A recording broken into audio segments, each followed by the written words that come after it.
ಇದೊಂದು ತನಿಖೆಗೆ ರಾಜ್ಯ ಸರ್ಕಾರ ನಿರ್ಧಾರ ಮಾಡಲೇಬೇಕಾಗಿತ್ತು. ಲೇಟ್ ಆದ್ರೂ ಅಟ್ಲೀಸ್ಟ್ SIT ರಚನೆ ಆಗಿದೆ ಅನ್ನೋ ಸಮಾಧಾನನ, ಅಥವಾ SIT ಮುಂದೇನು ಅತಿ ದೊಡ್ಡ ಟಾಸ್ಕ್ ಇದೆ, ಹೀಗಾಗಿ SIT ತನಿಖೆ ಹೇಗೆ ಸಾಗುತ್ತೆ ಅನ್ನೋ ಅನುಮಾನನ? ಹಾಗಲ್ಲ, ನಾವು ನಂಬಿಕೆ ಇಡಬೇಕು, ವಿಶ್ವಾಸ ಇಡಬೇಕು ಪೊಲೀಸ್ ಒಂದು ಸಿಸ್ಟಮ್ ಮೇಲೆ, ಮತ್ತೆ ಅವರ ಮಾಡುವ ತನಿಖೆ ಮೇಲೆ ನಮಗೆಲ್ಲರಿಗೂ ಭರವಸೆ ಇರಬೇಕು.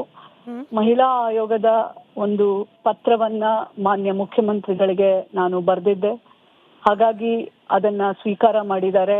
ಇವತ್ತು ಬಹಳ ಹಿರಿಯ ಪೊಲೀಸ್ ಅಧಿಕಾರಿ ಪ್ರಣವ್ ಮೊಹಂತಿ ಅವರ ಒಂದು ಅಧ್ಯಕ್ಷತೆಯಲ್ಲಿ SIT ಟೀಮ್ ರಚನೆಗೊಂಡಿದೆ. ನಾವು ಕಾಯೋಣ ಅಲ್ವಾ? ಸೊ ಹಾಗಾಗಿ ನನಗೆ ವಿಶ್ವಾಸ ಇದೆ, ತನಿಖೆ ಆಗತ್ತೆ, ನ್ಯಾಯ ಸಿಗತ್ತೆ ಅಂತ. ಸೊ ನಾವೆಲ್ಲರೂ ಅದನ್ನ ಕಾದು ನೋಡೋಣ ಅಂತ ನಾನೆಲ್ರಿಗೂ ಹೇಳಕ್ಕೆ ಇಷ್ಟಪಡ್ತೀನಿ. ಈಗ ಸುಪ್ರೀಂ ಕೋರ್ಟ್ ನ ಹಿರಿಯ ವಕೀಲರು KV ಧನಂಜಯ್ ಅವರು, ಅವರ ಹೇಳಿಕೆ ನಿಮ್ಮ ಗಮನಕ್ಕೂ ಕೂಡ ಬಂದಿರುತ್ತೆ. ಅಂದ್ರೆ ಪ್ರಭಾವಿ ವ್ಯಕ್ತಿಗಳು, ಪ್ರಭಾವಿ ಕ್ಷೇತ್ರದ ಇನ್ವಾಲ್ವ್ಮೆಂಟ್ ಇರೋದ್ರಿಂದ ನಮ್ಮ ರಾಜ್ಯದಲ್ಲಿ ಪೊಲೀಸ್ ಇಲಾಖೆ ತನಿಖೆ ನಡೆಸಿದ್ರೆ ಪಾರದರ್ಶಕತೆ ಬಗ್ಗೆ ಪ್ರಶ್ನೆ ಎದ್ದು ಬಿಡುತ್ತೆ ಅಂತ ಹೇಳಿ. ಅದ್ರ ಬಗ್ಗೆ ನಾನು ಅವರ ಒಂದು ಕಮೆಂಟ್ಸ್ ಬಗ್ಗೆ ನಾನು ನನ್ನ ಅಭಿಪ್ರಾಯ ಹೇಳಕ್ಕೆ ಸಾಧ್ಯ ಇಲ್ಲ. ಆದ್ರೆ ನಾನು ಸರ್ಕಾರಕ್ಕೆ ಧನ್ಯವಾದಗಳನ್ನ ಹೇಳಕ್ ಇಷ್ಟಪಡ್ತೇನೆ. SIT ರಚನೆ ಮಾಡಿದ್ದಾರೆ. ಖಂಡಿತ ನಮ್ಮ ಕರ್ನಾಟಕ ಪೊಲೀಸು ತನಿಖೆಯನ್ನ ನಿಷ್ಪಕ್ಷಪಾತವಾಗಿ ಮಾಡ್ತಾರೆ ಅನ್ನೋ ವಿಶ್ವಾಸದಲ್ಲಿ ನಾವೆಲ್ಲರೂ ಇದೀವಿ. ಇದು ಕರ್ನಾಟಕದ ಇಡೀ ಜನತೆಗೆ ಸಿಕ್ಕಂತ ಒಂದು ಮನ್ನಣೆ ಅಂತ ನನ್ನ ಅಭಿಪ್ರಾಯ. ಬಟ್ ಈ ಪ್ರಕರಣ ಎಸ್ಪೆಷಲಿ ಎಷ್ಟು ಗೋಜಲಾಗ್ಬಿಟ್ಟಿದೆ ಅಂತಂದ್ರೆ, ದಶಕಗಳಿಂದ ಆರೋಪ ಬರ್ತಾ ಇತ್ತು, ಅದ್ರ ಬಗ್ಗೆ ತನಿಖೆ ಆಗ್ತಿಲ್ಲ, ಪೊಲೀಸರು ಇದಕ್ಕೆ ಧ್ವನಿ ಕೊಡ್ತಿಲ್ಲ ಅನ್ನೋ ಆರೋಪ ಅಲ್ಲಿನ ಸ್ಥಳೀಯರಿಂದ ಬರ್ತಾ ಇತ್ತು. ಈಗ ತನಿಖೆ ಪ್ರಾರಂಭ ಮಾಡಿದ್ರೆ ಈ ಟೈಮ್ ಗ್ಯಾಪ್ ಏನಿದೆ ಮೇಡಮ್, ನ್ಯಾಯ ಪ್ರಕ್ರಿಯೆಯಲ್ಲಿ ವಿಳಂಬ ಮತ್ತಷ್ಟು ಆಗ್ಬಿಡುತ್ತಾ, ಅಥವಾ ಕೆಲವೊಂದಷ್ಟು ಮಹತ್ವವಾದ ಸಾಕ್ಷ್ಯಗಳೆಲ್ಲಾದ್ರೂ ಮಿಸ್ಸಿಂಗ್ ಆಗ್ಬಿಡುತ್ತಾ? ಇಂತಹ ಅನೇಕ ಅನುಮಾನಗಳು ಇದ್ದೇ ಇದೆ. ಇನ್ನು ಆ ಊಹಾಪೋಹಗಳಿಗೆ ನಾನು ಉತ್ತರ ಕೊಡ್ಲಿಕ್ಕೆ ಸಾಧ್ಯ ಇಲ್ಲ. ಬಟ್ ನಾವು ಇಡೀ ಕರ್ನಾಟಕ ಜನತೆ ಮತ್ತು ಆಯೋಗದ ಅಧ್ಯಕ್ಷರು ಆಗಿ ನಾನು ಕರ್ನಾಟಕದ ಸರ್ಕಾರಕ್ಕೆ ಏನು ಮನವಿ ಮಾಡಿದ್ವಿ ಅದನ್ನ ಒಪ್ಕೊಂಡಿದ್ದಾರೆ. ಅದು ಬಹಳ ಇಂಪಾರ್ಟೆಂಟು. ಸೊ ತನಿಖೆ ನಿಷ್ಪಕ್ಷಪಾತವಾಗಿ ನಡೀಲಿ ಅಂತ ಹೇಳಿ ಮಾತ್ರ ನಾವೆಲ್ಲರೂ ಆಶಿಸಕ್ಕೆ ಸಾಧ್ಯ. ರೈಟ್, ಧನ್ಯವಾದ ನಾಗಲಕ್ಷ್ಮಿ ಚೌಧರಿ ಅವರೇ, ರಿಪಬ್ಲಿಕ್ ಕನ್ನಡ. ಇದೊಂದು ತನಿಖೆಗೆ ರಾಜ್ಯ ಸರ್ಕಾರ ನಿರ್ಧಾರ ಮಾಡಲೇಬೇಕಾಗಿತ್ತು. ಲೇಟ್ ಆದ್ರೂ ಅಟ್ಲೀಸ್ಟ್ SIT ರಚನೆ ಆಗಿದೆ ಅನ್ನೋ ಸಮಾಧಾನನ, ಅಥವಾ SIT ಮುಂದೇನು ಅತಿ ದೊಡ್ಡ ಟಾಸ್ಕ್ ಇದೆ, ಹೀಗಾಗಿ SIT ತನಿಖೆ ಹೇಗೆ ಸಾಗುತ್ತೆ ಅನ್ನೋ ಅನುಮಾನನ? ಹಾಗಲ್ಲ, ನಾವು ನಂಬಿಕೆ ಇಡಬೇಕು, ವಿಶ್ವಾಸ ಇಡಬೇಕು ಪೊಲೀಸ್ ಒಂದು ಸಿಸ್ಟಮ್ ಮೇಲೆ, ಮತ್ತೆ ಅವರ ಮಾಡುವ ತನಿಖೆ ಮೇಲೆ ನಮಗೆಲ್ಲರಿಗೂ ಭರವಸೆ ಇರಬೇಕು.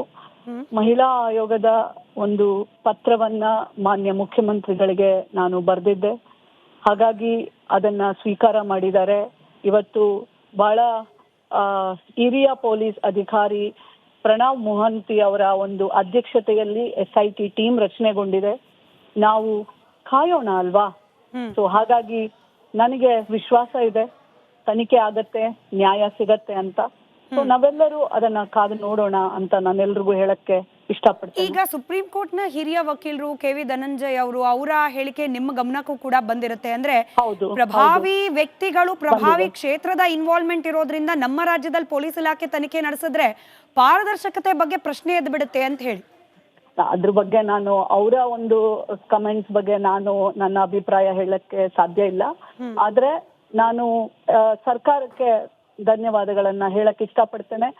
SIT ರಚನೆ ಮಾಡಿದ್ದಾರೆ. ಖಂಡಿತ ನಮ್ಮ ಕರ್ನಾಟಕ ಪೊಲೀಸು ತನಿಖೆಯನ್ನ ನಿಷ್ಪಕ್ಷಪಾತವಾಗಿ ಮಾಡ್ತಾರೆ ಅನ್ನೋ ವಿಶ್ವಾಸದಲ್ಲಿ ನಾವೆಲ್ಲರೂ ಇದೀವಿ. ಇದು ಕರ್ನಾಟಕದ ಇಡೀ ಜನತೆಗೆ ಸಿಕ್ಕಂತ ಒಂದು ಮನ್ನಣೆ ಅಂತ ನನ್ನ ಅಭಿಪ್ರಾಯ. ಬಟ್ ಈ ಪ್ರಕರಣ ಎಸ್ಪೆಷಲಿ ಎಷ್ಟು ಗೋಜಲಾಗ್ಬಿಟ್ಟಿದೆ ಅಂತಂದ್ರೆ, ದಶಕಗಳಿಂದ ಆರೋಪ ಬರ್ತಾ ಇತ್ತು, ಅದ್ರ ಬಗ್ಗೆ ತನಿಖೆ ಆಗ್ತಿಲ್ಲ, ಪೊಲೀಸರು ಇದಕ್ಕೆ ಧ್ವನಿ ಕೊಡ್ತಿಲ್ಲ ಅನ್ನೋ ಆರೋಪ ಅಲ್ಲಿನ ಸ್ಥಳೀಯರಿಂದ ಬರ್ತಾ ಇತ್ತು. ಈಗ ತನಿಖೆ ಪ್ರಾರಂಭ ಮಾಡಿದ್ರೆ ಈ ಟೈಮ್ ಗ್ಯಾಪ್ ಏನಿದೆ ಮೇಡಮ್, ನ್ಯಾಯ ಪ್ರಕ್ರಿಯೆಯಲ್ಲಿ ವಿಳಂಬ ಮತ್ತಷ್ಟು ಆಗ್ಬಿಡುತ್ತಾ, ಅಥವಾ ಕೆಲವೊಂದಷ್ಟು ಮಹತ್ವವಾದ ಸಾಕ್ಷ್ಯಗಳೆಲ್ಲಾದ್ರೂ ಮಿಸ್ಸಿಂಗ್ ಆಗ್ಬಿಡುತ್ತಾ? ಇಂತಹ ಅನೇಕ ಅನುಮಾನಗಳು ಇದ್ದೇ ಇದೆ. ಇನ್ನು ಆ ಊಹಾಪೋಹಗಳಿಗೆ ನಾನು ಉತ್ತರ ಕೊಡ್ಲಿಕ್ಕೆ ಸಾಧ್ಯ ಇಲ್ಲ.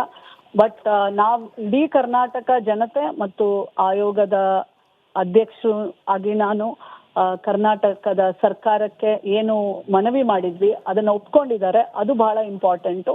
ಸೊ ತನಿಖೆ ನಿಷ್ಪಕ್ಷಪಾತವಾಗಿ ನಡೀಲಿ ಅಂತ ಹೇಳಿ ಮಾತ್ರ ನಾವೆಲ್ಲರೂ ಆಶಿಸಕ್ಕೆ ಸಾಧ್ಯ. ರೈಟ್, ಧನ್ಯವಾದ ನಾಗಲಕ್ಷ್ಮಿ ಚೌಧರಿ ಅವರೇ, ರಿಪಬ್ಲಿಕ್ ಕನ್ನಡದ ಜೊತೆ ಇದೊಂದು ತನಿಖೆಗೆ ರಾಜ್ಯ ಸರ್ಕಾರ ನಿರ್ಧಾರ ಮಾಡಲೇಬೇಕಾಗಿತ್ತು. ಲೇಟ್ ಆದ್ರೂ ಅಟ್ಲೀಸ್ಟ್ SIT ರಚನೆ ಆಗಿದೆ ಅನ್ನೋ ಸಮಾಧಾನನ, ಅಥವಾ SIT ಮುಂದೇನು ಅತಿ ದೊಡ್ಡ ಟಾಸ್ಕ್ ಇದೆ, ಹೀಗಾಗಿ SIT ತನಿಖೆ ಹೇಗೆ ಸಾಗುತ್ತೆ ಅನ್ನೋ ಅನುಮಾನನ? ಹಾಗಲ್ಲ, ನಾವು ನಂಬಿಕೆ ಇಡಬೇಕು, ವಿಶ್ವಾಸ ಇಡಬೇಕು ಪೊಲೀಸ್ ಒಂದು ಸಿಸ್ಟಮ್ ಮೇಲೆ, ಮತ್ತೆ ಅವರ ಮಾಡುವ ತನಿಖೆ ಮೇಲೆ ನಮಗೆಲ್ಲರಿಗೂ ಭರವಸೆ ಇರಬೇಕು. ಮಹಿಳಾ ಆಯೋಗದ ಒಂದು ಪತ್ರವನ್ನ ಮಾನ್ಯ ಮುಖ್ಯಮಂತ್ರಿಗಳಿಗೆ ನಾನು ಬರೆದಿದ್ದೆ. ಹಾಗಾಗಿ ಅದನ್ನ ಸ್ವೀಕಾರ ಮಾಡಿದ್ದಾರೆ. ಇವತ್ತು ಬಹಳ ಹಿರಿಯ ಪೊಲೀಸ್ ಅಧಿಕಾರಿ ಪ್ರಣವ್ ಮೊಹಂತಿ ಅವರ ಒಂದು ಅಧ್ಯಕ್ಷತೆಯಲ್ಲಿ SIT ಟೀಮ್ ರಚನೆಗೊಂಡಿದೆ. ನಾವು ಕಾಯೋಣ ಅಲ್ವಾ? ಸೊ ಹಾಗಾಗಿ ನನಗೆ ವಿಶ್ವಾಸ ಇದೆ, ತನಿಖೆ ಆಗತ್ತೆ, ನ್ಯಾಯ ಸಿಗತ್ತೆ ಅಂತ. ಸೊ ನಾವೆಲ್ಲರೂ ಅದನ್ನ ಕಾದು ನೋಡೋಣ ಅಂತ ನಾನೆಲ್ರಿಗೂ ಹೇಳಕ್ಕೆ ಇಷ್ಟಪಡ್ತೀನಿ. ಈಗ ಸುಪ್ರೀಂ ಕೋರ್ಟ್ ನ ಹಿರಿಯ ವಕೀಲರು KV ಧನಂಜಯ್ ಅವರು, ಅವರ ಹೇಳಿಕೆ ನಿಮ್ಮ ಗಮನಕ್ಕೂ ಕೂಡ ಬಂದಿರುತ್ತೆ. ಅಂದ್ರೆ ಪ್ರಭಾವಿ ವ್ಯಕ್ತಿಗಳು, ಪ್ರಭಾವಿ ಕ್ಷೇತ್ರದ ಇನ್ವಾಲ್ವ್ಮೆಂಟ್ ಇರೋದ್ರಿಂದ ನಮ್ಮ ರಾಜ್ಯದಲ್ಲಿ ಪೊಲೀಸ್ ಇಲಾಖೆ ತನಿಖೆ ನಡೆಸಿದ್ರೆ ಪಾರದರ್ಶಕತೆ ಬಗ್ಗೆ ಪ್ರಶ್ನೆ ಎದ್ದು ಬಿಡುತ್ತೆ ಅಂತ ಹೇಳಿ. ಅದ್ರ ಬಗ್ಗೆ ನಾನು ಅವರ ಒಂದು ಕಮೆಂಟ್ಸ್ ಬಗ್ಗೆ ನಾನು ನನ್ನ ಅಭಿಪ್ರಾಯ ಹೇಳಕ್ಕೆ ಸಾಧ್ಯ ಇಲ್ಲ. ಆದ್ರೆ ನಾನು ಸರ್ಕಾರಕ್ಕೆ ಧನ್ಯವಾದಗಳನ್ನ ಹೇಳಕ್ ಇಷ್ಟಪಡ್ತೇನೆ. SIT ರಚನೆ ಮಾಡಿದ್ದಾರೆ. ಖಂಡಿತ ನಮ್ಮ ಕರ್ನಾಟಕ ಪೊಲೀಸು ತನಿಖೆಯನ್ನ ನಿಷ್ಪಕ್ಷಪಾತವಾಗಿ ಮಾಡ್ತಾರೆ ಅನ್ನೋ ವಿಶ್ವಾಸದಲ್ಲಿ ನಾವೆಲ್ಲರೂ ಇದೀವಿ. ಇದು ಕರ್ನಾಟಕದ ಇಡೀ ಜನತೆಗೆ ಸಿಕ್ಕಂತ ಒಂದು ಮನ್ನಣೆ ಅಂತ ನನ್ನ ಅಭಿಪ್ರಾಯ. ಬಟ್ ಈ ಪ್ರಕರಣ ಎಸ್ಪೆಷಲಿ ಎಷ್ಟು ಗೋಜಲಾಗ್ಬಿಟ್ಟಿದೆ ಅಂತಂದ್ರೆ, ದಶಕಗಳಿಂದ ಆರೋಪ ಬರ್ತಾ ಇತ್ತು, ಅದ್ರ ಬಗ್ಗೆ ತನಿಖೆ ಆಗ್ತಿಲ್ಲ, ಪೊಲೀಸರು ಇದಕ್ಕೆ ಧ್ವನಿ ಕೊಡ್ತಿಲ್ಲ ಅನ್ನೋ ಆರೋಪ ಅಲ್ಲಿನ ಸ್ಥಳೀಯರಿಂದ ಬರ್ತಾ ಇತ್ತು. ಈಗ ತನಿಖೆ ಪ್ರಾರಂಭ ಮಾಡಿದ್ರೆ ಈ ಟೈಮ್ ಗ್ಯಾಪ್ ಏನಿದೆ ಮೇಡಮ್, ನ್ಯಾಯ ಪ್ರಕ್ರಿಯೆಯಲ್ಲಿ ವಿಳಂಬ ಮತ್ತಷ್ಟು ಆಗ್ಬಿಡುತ್ತಾ, ಅಥವಾ ಕೆಲವೊಂದಷ್ಟು ಮಹತ್ವವಾದ ಸಾಕ್ಷ್ಯಗಳೆಲ್ಲಾದ್ರೂ ಮಿಸ್ಸಿಂಗ್ ಆಗ್ಬಿಡುತ್ತಾ?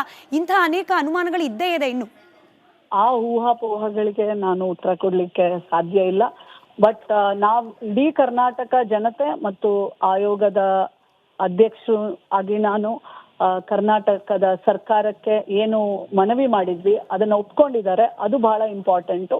ಸೊ ತನಿಖೆ ನಿಷ್ಪಕ್ಷಪಾತವಾಗಿ ನಡೀಲಿ ಅಂತ ಹೇಳಿ ಮಾತ್ರ ನಾವೆಲ್ಲರೂ ಇದೊಂದು ತನಿಖೆಗೆ ರಾಜ್ಯ ಸರ್ಕಾರ ನಿರ್ಧಾರ ಮಾಡಲೇಬೇಕಾಗಿತ್ತು. ಲೇಟ್ ಆದ್ರೂ ಅಟ್ಲೀಸ್ಟ್ SIT ರಚನೆ ಆಗಿದೆ ಅನ್ನೋ ಸಮಾಧಾನನ, ಅಥವಾ SIT ಮುಂದೇನು ಅತಿ ದೊಡ್ಡ ಟಾಸ್ಕ್ ಇದೆ, ಹೀಗಾಗಿ SIT ತನಿಖೆ ಹೇಗೆ ಸಾಗುತ್ತೆ ಅನ್ನೋ ಅನುಮಾನನ? ಹಾಗಲ್ಲ, ನಾವು ನಂಬಿಕೆ ಇಡಬೇಕು, ವಿಶ್ವಾಸ ಇಡಬೇಕು ಪೊಲೀಸ್ ಒಂದು ಸಿಸ್ಟಮ್ ಮೇಲೆ, ಮತ್ತೆ ಅವರ ಮಾಡುವ ತನಿಖೆ ಮೇಲೆ ನಮಗೆಲ್ಲರಿಗೂ ಭರವಸೆ ಇರಬೇಕು. ಮಹಿಳಾ ಆಯೋಗದ ಒಂದು ಪತ್ರವನ್ನ ಮಾನ್ಯ ಮುಖ್ಯಮಂತ್ರಿಗಳಿಗೆ ನಾನು ಬರೆದಿದ್ದೆ. ಹಾಗಾಗಿ ಅದನ್ನ ಸ್ವೀಕಾರ ಮಾಡಿದ್ದಾರೆ. ಇವತ್ತು ಬಹಳ ಹಿರಿಯ ಪೊಲೀಸ್ ಅಧಿಕಾರಿ ಪ್ರಣವ್ ಮೊಹಂತಿ ಅವರ ಒಂದು ಅಧ್ಯಕ್ಷತೆಯಲ್ಲಿ SIT ಟೀಮ್ ರಚನೆಗೊಂಡಿದೆ. ನಾವು ಕಾಯೋಣ ಅಲ್ವಾ? ಸೊ ಹಾಗಾಗಿ ನನಗೆ ವಿಶ್ವಾಸ ಇದೆ, ತನಿಖೆ ಆಗತ್ತೆ, ನ್ಯಾಯ ಸಿಗತ್ತೆ ಅಂತ. ಸೊ ನಾವೆಲ್ಲರೂ ಅದನ್ನ ಕಾದು ನೋಡೋಣ ಅಂತ ನಾನೆಲ್ರಿಗೂ ಹೇಳಕ್ಕೆ ಇಷ್ಟಪಡ್ತೀನಿ. ಈಗ ಸುಪ್ರೀಂ ಕೋರ್ಟ್ ನ ಹಿರಿಯ ವಕೀಲರು KV ಧನಂಜಯ್ ಅವರು, ಅವರ ಹೇಳಿಕೆ ನಿಮ್ಮ ಗಮನಕ್ಕೂ ಕೂಡ ಬಂದಿರುತ್ತೆ. ಅಂದ್ರೆ ಪ್ರಭಾವಿ ವ್ಯಕ್ತಿಗಳು, ಪ್ರಭಾವಿ ಕ್ಷೇತ್ರದ ಇನ್ವಾಲ್ವ್ಮೆಂಟ್ ಇರೋದ್ರಿಂದ ನಮ್ಮ ರಾಜ್ಯದಲ್ಲಿ ಪೊಲೀಸ್ ಇಲಾಖೆ ತನಿಖೆ ನಡೆಸಿದ್ರೆ ಪಾರದರ್ಶಕತೆ ಬಗ್ಗೆ ಪ್ರಶ್ನೆ ಎದ್ದು ಬಿಡುತ್ತೆ ಅಂತ ಹೇಳಿ. ಅದ್ರ ಬಗ್ಗೆ ನಾನು ಅವರ ಒಂದು ಕಮೆಂಟ್ಸ್ ಬಗ್ಗೆ ನಾನು ನನ್ನ ಅಭಿಪ್ರಾಯ ಹೇಳಕ್ಕೆ ಸಾಧ್ಯ ಇಲ್ಲ. ಆದ್ರೆ ನಾನು ಸರ್ಕಾರಕ್ಕೆ ಧನ್ಯವಾದಗಳನ್ನ ಹೇಳಕ್ ಇಷ್ಟಪಡ್ತೇನೆ. SIT ರಚನೆ ಮಾಡಿದ್ದಾರೆ. ಖಂಡಿತ ನಮ್ಮ ಕರ್ನಾಟಕ ಪೊಲೀಸು ತನಿಖೆಯನ್ನ ನಿಷ್ಪಕ್ಷಪಾತವಾಗಿ ಮಾಡ್ತಾರೆ ಅನ್ನೋ ವಿಶ್ವಾಸದಲ್ಲಿ ನಾವೆಲ್ಲರೂ ಇದೀವಿ. ಇದು ಕರ್ನಾಟಕದ ಇಡೀ ಜನತೆಗೆ ಸಿಕ್ಕಂತ ಒಂದು ಮನ್ನಣೆ ಅಂತ ನನ್ನ ಅಭಿಪ್ರಾಯ. ಬಟ್ ಈ ಪ್ರಕರಣ ಎಸ್ಪೆಷಲಿ ಎಷ್ಟು ಗೋಜಲಾಗ್ಬಿಟ್ಟಿದೆ ಅಂತಂದ್ರೆ, ದಶಕಗಳಿಂದ ಆರೋಪ ಬರ್ತಾ ಇತ್ತು, ಅದ್ರ ಬಗ್ಗೆ ತನಿಖೆ ಆಗ್ತಿಲ್ಲ, ಪೊಲೀಸರು ಇದಕ್ಕೆ ಧ್ವನಿ ಕೊಡ್ತಿಲ್ಲ ಅನ್ನೋ ಆರೋಪ ಅಲ್ಲಿನ ಸ್ಥಳೀಯರಿಂದ ಬರ್ತಾ ಇತ್ತು. ಈಗ ತನಿಖೆ ಪ್ರಾರಂಭ ಮಾಡಿದ್ರೆ ಈ ಟೈಮ್ ಗ್ಯಾಪ್ ಏನಿದೆ ಮೇಡಮ್, ನ್ಯಾಯ ಪ್ರಕ್ರಿಯೆಯಲ್ಲಿ ವಿಳಂಬ ಮತ್ತಷ್ಟು ಆಗ್ಬಿಡುತ್ತಾ, ಅಥವಾ ಕೆಲವೊಂದಷ್ಟು ಮಹತ್ವವಾದ ಸಾಕ್ಷ್ಯಗಳೆಲ್ಲಾದ್ರೂ ಮಿಸ್ಸಿಂಗ್ ಆಗ್ಬಿಡುತ್ತಾ? ಇಂತಹ ಅನೇಕ ಅನುಮಾನಗಳು ಇದ್ದೇ ಇದೆ. ಇನ್ನು ಆ ಊಹಾಪೋಹಗಳಿಗೆ ನಾನು ಉತ್ತರ ಕೊಡ್ಲಿಕ್ಕೆ ಸಾಧ್ಯ ಇಲ್ಲ.